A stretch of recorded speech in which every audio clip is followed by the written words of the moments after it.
any non-horror movies that could easily be turned into a horror movie if the tone was like a little bit different. There's several romantic comedies I think could very easily be turned into horror movies, and one of the ones that comes to mind first is Sleepless in Seattle. Now don't get me wrong, I love this movie, love Tom Hanks, love Meg Ryan. This is a great film, but if you change a couple things about this film, it could very easily be turned into a horror movie, because if you think about it, the plot is kind of creepy.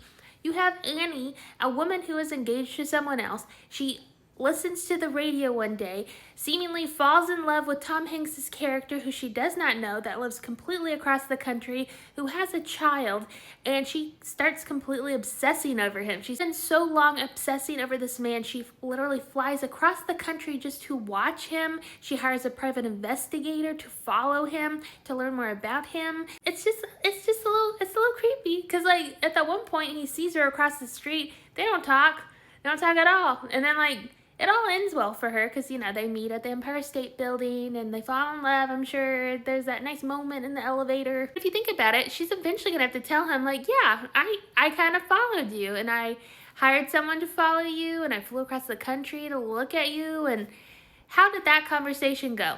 I don't know. I've always been a little weirded out by Sleepless in Seattle, and I know it's played off as like, oh, you know, when you know, you know.